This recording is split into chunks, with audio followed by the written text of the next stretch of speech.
We also have new polling taking a closer look at the Latino vote. Joining us now, Executive Vice President and Chief Administrative Marketing Officer at Telemundo, Monica Gill. And in partnership with BuzzFeed News, Telemundo is out with an in-depth study titled Young Latinos, A Generation of Change, which looks at one of the country's fastest growing and most influential voting blocs. Also with us is CEO of the National Association of Latino Elected and Appointed Officials, Arturo Vargas, in partnership with Latino Decisions, has a national weekly tracking poll that gives insight into the Latino electorate's views on the 2020 presidential election. So, Monica, I'll start with you. So tell us what in the Latino community is growing the fastest, and where do they have the most influence?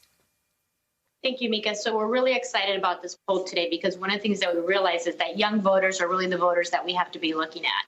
If you think about Latinos as a whole, there's 32 million new voters that have the 32 potential voters to vote in this year's election. And young Latinos make up a large portion of it. They've actually grown 100% of the voter registration since 2008. So it's clearly a population that we want to continue to watch because every year for the next 10 years, they're going to be growing by another million every single year. So this is definitely a population that is motivated to vote. They care about the issues that are going on in the country right now, and they want to make sure that they have a leader that represents them. And Arturo, as you're looking and tracking weekly, sort of where they're leaning in terms of issues and candidates, tell us what you're finding. Well, Naleo Educational Fund, along with Latino Decisions, is doing a tracking poll. We are surveying 400 Latino registered voters every week for the next 8 weeks up until election. And yesterday, or actually on Tuesday, we released the first findings, and we found a couple of fascinating things about what is happening with the Latino electorate. Number one, there's a very strong interest in voting. 78% said they are almost certain to vote. Joe Biden had about 66% of likelihood of being supported by Latino voters compared to 24% for President Trump. But the number one issue that is of importance to Latino voters is COVID-19. And that really reflects how this pandemic has disproportionately affected Latino households across the country in terms of infection rates, mortality rates, hospitalization rates, and the devastating impact that it's had on their economic situation. Yeah, obviously, Monica, this COVID has hit the Latino community, the Black communities, especially hard. So that will be at the center of their vote. But where do you see, if anywhere, movement, possibility where Donald Trump could pick up some ground? Some people looked at the state of Florida. There was a poll out this week that showed it pretty tight down there, led by Cuban Americans backing President Trump. Do you see a space for movement there? Because that's an awfully big spread that Arturo just showed us in favor of Joe Biden. Yeah, so our poll is similar in the sense that it's saying that if you were to take the election today, 60% of Latino young voters would say they would vote for Biden. But I think the real area that you should focus on is what we've also realized that there's an unclaimed amount of voters. A third of them still said that they were undecided and had not yet have any affiliation to a political party. So if you think about this growth of young Latinos, where you really need to concentrate is in 6 key states, right? You look at California, Nevada, Florida, Texas, New Mexico, and Arizona.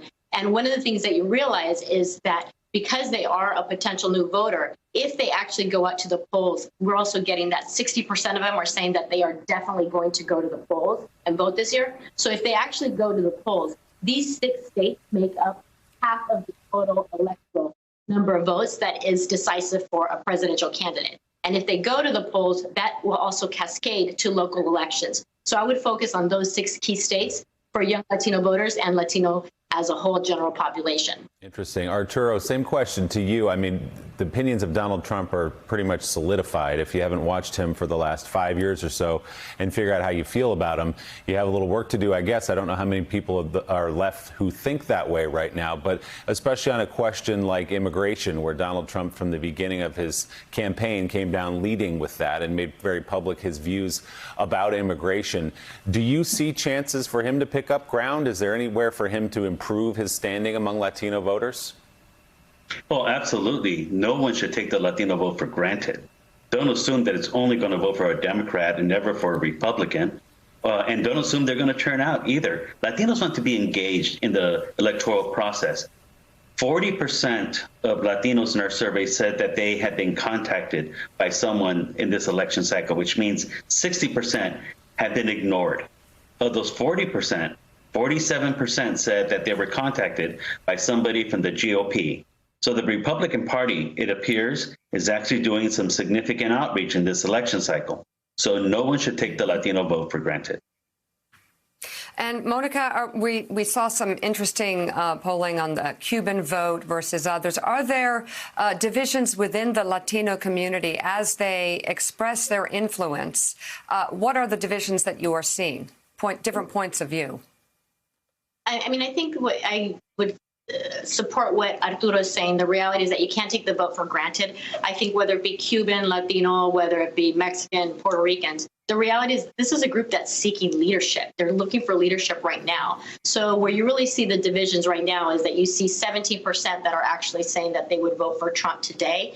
But the issues that really they still stand to have some conservative areas of interest would be in the areas of obviously abortion, in the areas of gun ownership, and those that are flagship for the Republican Party. So you still see a set of Latinos here in Miami, Florida, that specifically are voting for Republican candidates as a whole. But the reality is that the Dems still have the issues of inequality that stands to be one of the forefront and flagship issues for Latinos today, and obviously COVID, and this next generation of Latinos that is looking for things such as mental health and other issues that are much more prevalent to this reality of their daily lives. Monica Gale, it's always good to see you. And Arturo Vargas, thank you both very much for coming on the show this morning. And up next, playing through the pandemic, new remarks from NFL Commissioner Roger Goodell as the NFL kicks off its new season tonight. Keep it right here on Morning Joe. Thanks for checking out MSNBC on YouTube, and make sure you subscribe to stay up to date on the day's biggest stories. And you can click on any of the videos around us to watch more from Morning Joe and MSNBC. Thanks so much for watching.